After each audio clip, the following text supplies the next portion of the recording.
1 Samuel chapter 29. The Philistines gathered all their forces at Aphek, and Israel camped by the spring in Jezreel. As the Philistine rulers marched with their units of hundreds and thousands, David and his men were marching at the rear with Achish.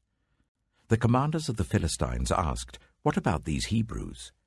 Achish replied, "Is this not David, who was an officer of Saul, king of Israel?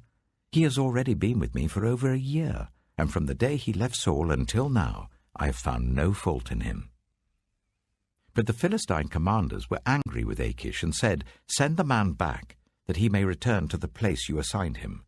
He must not go with us into battle, or he will turn against us during the fighting. How better could he regain his master's favor than by taking the heads of our own men? Isn't this the David they sang about in their dances? Saul has slain his thousands, and David his tens of thousands." So Achish called David and said to him, "As surely as the Lord lives, you have been reliable, and I would be pleased for you to serve with me in the army. From the day you came to me until today, I have found no fault in you, but the rulers don't approve of you. Now turn back and go in peace. Do nothing to displease the Philistine rulers." "But what have I done?" asked David. "What have you found against your servant from the day I came to you until now? Why can't I go and fight against the enemies of my lord the king?" Achish answered, "I know that you have been as pleasing in my eyes as an angel of God. Nevertheless, the Philistine commanders have said, 'He must not go up with us into battle.' Now get up early, along with your master's servants who have come with you, and leave in the morning as soon as it is light." So David and his men got up early in the morning to go back to the land of the Philistines, and the Philistines went up to Jezreel. 1 Samuel chapter 30. David and his men reached Ziklag on the third day. Now the Amalekites had raided the Negev and Ziklag. They had attacked Ziklag and burned it, and had taken captive the women and everyone else in it, both young and old. They killed none of them, but carried them off as they went on their way. When David and his men reached Ziklag, they found it destroyed by fire, and their wives and sons and daughters taken captive. So David and his men wept aloud until they had no strength left to weep. David's 2 wives had been captured, Ahinoam of Jezreel and Abigail, the widow of Nabal of Carmel. David was greatly distressed because the men were talking of stoning him. Each one was bitter in spirit because of his sons and daughters. But David found strength in the Lord his God. Then David said to Abiathar the priest, the son of Ahimelech, "Bring me the ephod." Abiathar brought it to him, and David inquired of the Lord, "Shall I pursue this raiding party? Will I overtake them?" "Pursue them," he answered. "You will certainly overtake them and succeed in the rescue." David and 600 men with him came to the Bezor valley, where some stayed behind. 200 of them were too exhausted to cross the valley, but David and the other 400 continued the pursuit. They found an Egyptian in a field and brought him to David. They gave him water to drink and food to eat, part of a cake of pressed figs and 2 cakes of raisins. He ate and was revived, for he had not eaten any food or drunk any water for 3 days and 3 nights. David asked him, "Who do you belong to? Where do you come from?" He said, "I am an Egyptian, the slave of an Amalekite. My master abandoned me when I became ill 3 days ago. We raided the Negev of the Kirithites, some territory belonging to Judah, and the Negev of Caleb, and we burned Ziklag." David asked him, "Can you lead me down to this raiding party?" He said, "Swear to me before God that you will not kill me or hand me over to my master, and I will take you down to them." He led David down, and there they were, scattered over the countryside, eating, drinking, and reveling because of the great amount of plunder they had taken from the land of the Philistines and from Judah. David fought them from dusk until the evening of the next day, and none of them got away except 400 young men who rode off on camels and fled. David recovered everything the Amalekites had taken, including his 2 wives. Nothing was missing. Young or old, boy or girl, plunder or anything else they had taken, David brought everything back. He took all the flocks and herds, and his men drove them ahead of the other livestock, saying, "This is David's plunder." Then David came to the 200 men who had been too exhausted to follow him, and who were left behind at the Besor valley. They came out to meet David and the men with him. As David and his men approached, he asked them how they were. But all the evil men and troublemakers among David's followers said, "Because they did not go out with us, we will not share with them the plunder we recovered. However, each man may take his wife and children and go." David replied, "No, my brothers, you must not do that with what the Lord has given us. He has protected us and delivered into our hands the raiding party that came against us. Who will listen to what you say? The share of the man who stayed with the supplies is to be the same as that of him who went down to the battle. All shall share alike." David made this a statute and ordinance for Israel from that day to this. When David reached Ziklag, he sent some of the plunder to the elders of Judah, who were his friends, saying, "Here is a gift for you from the plunder of the Lord's enemies." David sent it to those who were in Bethel, Ramoth Negev, and Yattah, to those in Aroah, Sifmoth, and Eshtemoa, and Rachal, to those in the towns of the Jerahmeelites and the Kenites, to those in Hormah, Bor-Ashan, Athak, and Hebron, and to those in all the other places where he and his men had roamed. 1 Samuel chapter 31. Now the Philistines fought against Israel. The Israelites fled before them, and many fell dead on Mount Gilboa. The Philistines were in hot pursuit of Saul and his sons, and they killed his sons Jonathan, Abinadab, and Malchishua. The fighting grew fierce around Saul, and when the archers overtook him, they wounded him critically. Saul said to his armor-bearer, "Draw your sword and run me through, or these uncircumcised fellows will come and run me through and abuse me." But the armor-bearer was terrified and would not do it. So Saul took his own sword and fell on it. When the armor-bearer saw that Saul was dead, he too fell on his sword and died with him. So Saul and his 3 sons and his armor-bearer and all his men died together that same day. When the Israelites along the valley and those across the Jordan saw that the Israelite army had fled, and that Saul and his sons had died, they abandoned their towns and fled. And the Philistines came and occupied them. The next day, when the Philistines came to strip the dead, they found Saul and his 3 sons fallen on Mount Gilboa. They cut off his head and stripped off his armor, and they sent messengers throughout the land of the Philistines to proclaim the news in the temple of their idols and among their people. They put his armor in the temple of the Ashtoreths and fastened his body to the wall of Beth-shan. When the people of Jabesh-Gilead heard what the Philistines had done to Saul, all their valiant men marched through the night to Beth-shan. They took down the bodies of Saul and his sons from the wall of Beth-shan and went to Jabesh, where they burned them.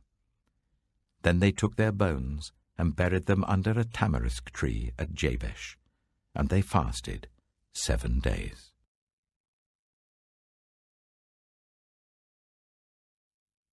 John chapter 7.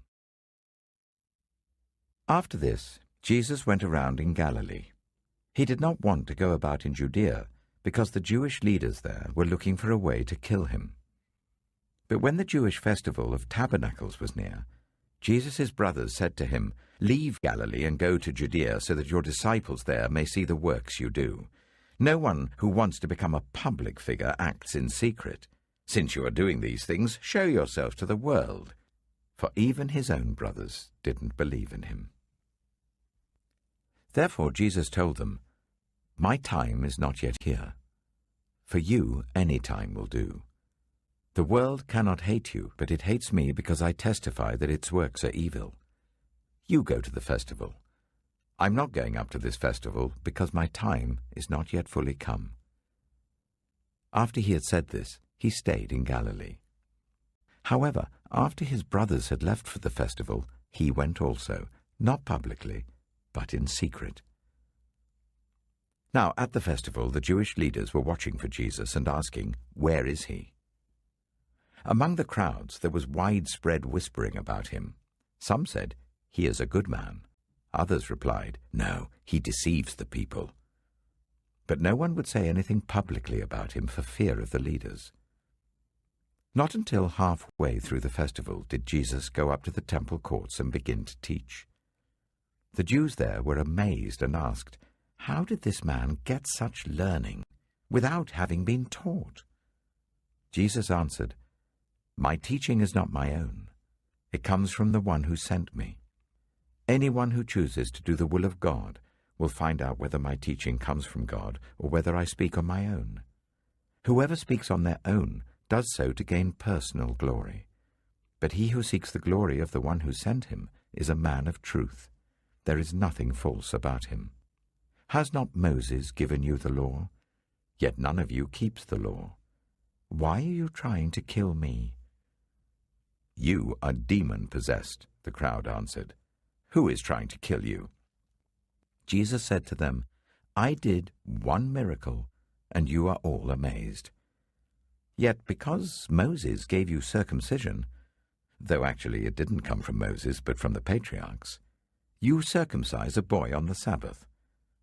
Now if a boy can be circumcised on the Sabbath, so that the law of Moses may not be broken, why are you angry with me for healing a man's whole body on the Sabbath? Stop judging by mere appearances, but instead judge correctly." At that point, some of the people of Jerusalem began to ask, "Isn't this the man they're trying to kill? Here he is speaking publicly, and they're not saying a word to him. Have the authorities really concluded that he is the Messiah? But we know where this man is from. When the Messiah comes, no one will know where he is from." Then Jesus, still teaching in the temple courts, cried out, "Yes, you know me, and you know where I'm from. I am not here on my own authority, but he who sent me is true. You do not know him, but I know him, because I am from him, and he sent me." At this, they tried to seize him, but no one laid a hand on him because his hour had not yet come. Still many in the crowd believed in him. They said, "When the Messiah comes, will he perform more signs than this man?" The Pharisees heard the crowd whispering such things about him.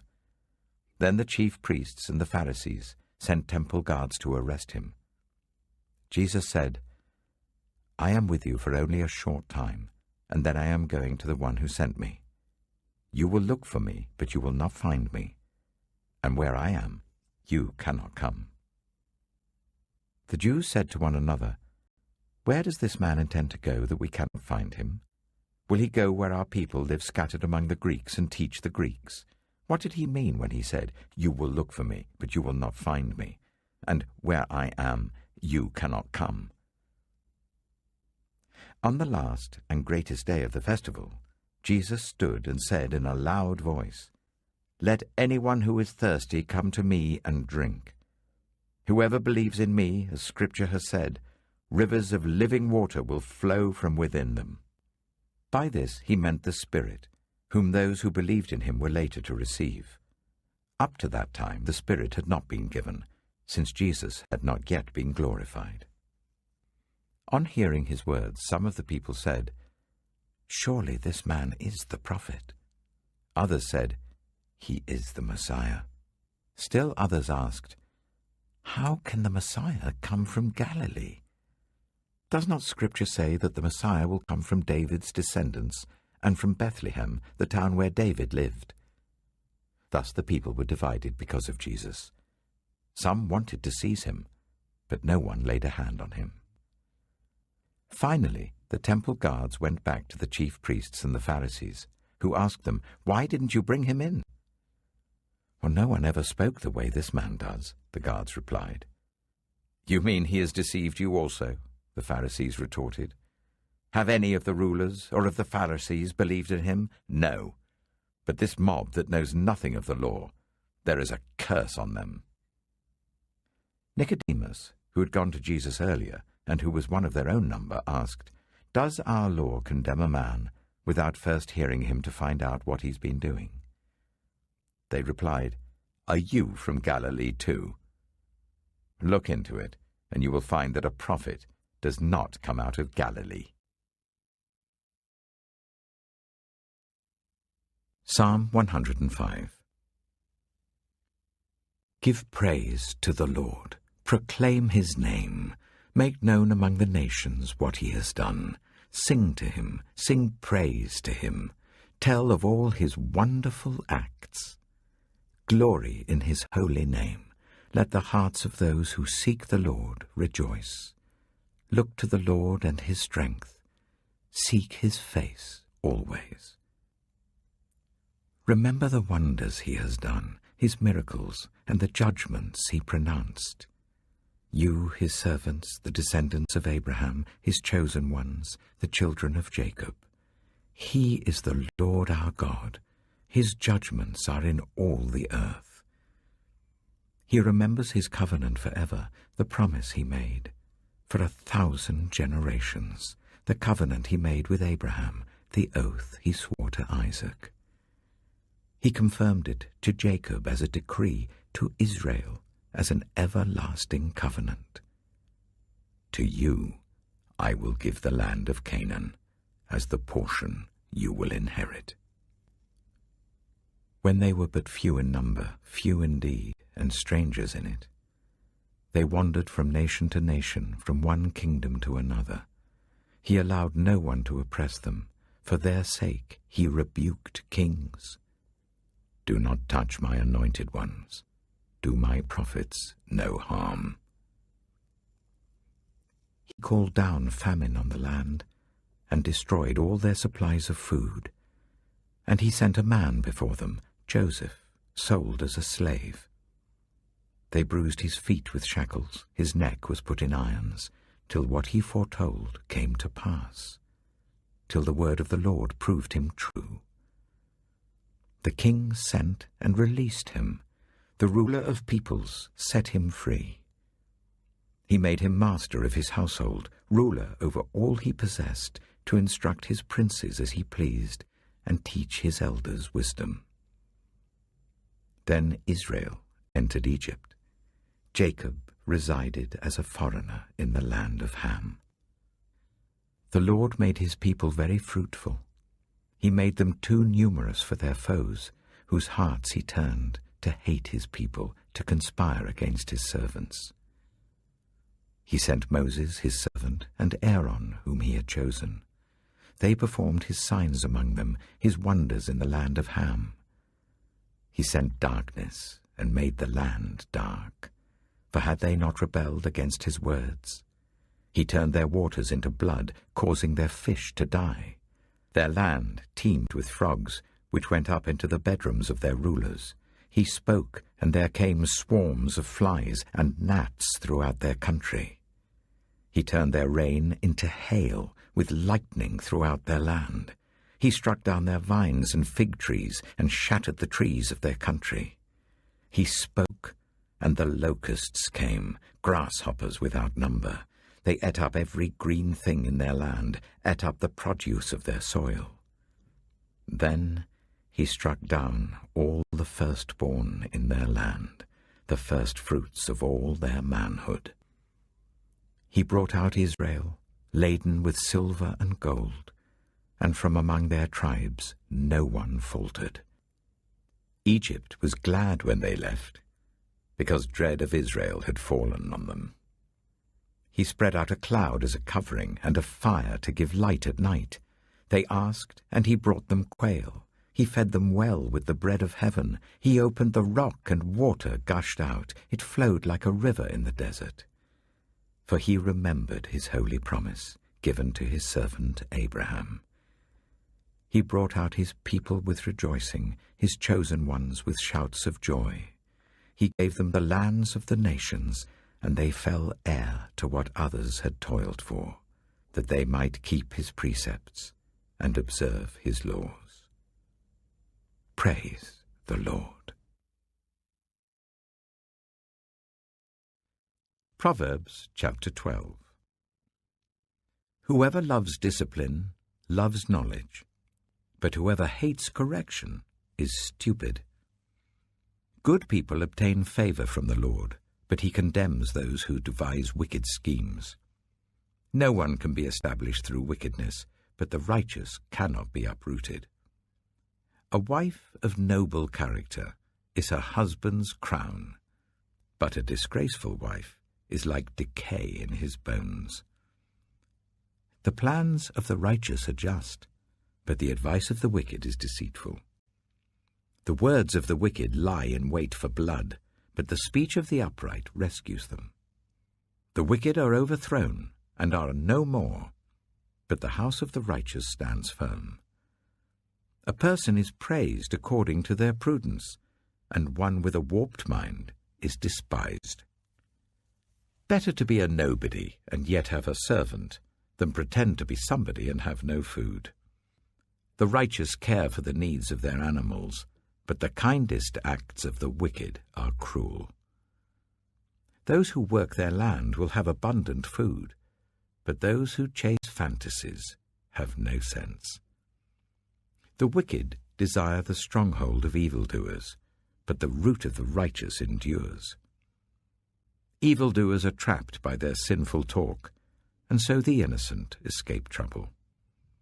From the fruit of their lips people are filled with good things, and the work of their hands bring them reward. The way of fools seems right to them, but the wise listen to advice. Fools show their annoyance at once, but the prudent overlook an insult. An honest witness tells the truth, but a false witness tells lies. The words of the reckless pierce like swords, but the tongue of the wise brings healing. Truthful lips endure forever, but a lying tongue lasts only a moment. Deceit is in the hearts of those who plot evil, but those who promote peace have joy. No harm overtakes the righteous, but the wicked have their fill of trouble. The Lord detests lying lips, but he delights in people who are trustworthy. The prudent keep their knowledge to themselves, but a fool's heart blurts out folly. Diligent hands will rule, but laziness ends in forced labor. Anxiety weighs down the heart, but a kind word cheers it up. The righteous choose their friends carefully, but the way of the wicked leads them astray. The lazy do not roast any game, but the diligent feed on the riches of the hunt. In the way of righteousness there is life. Along that path is immortality.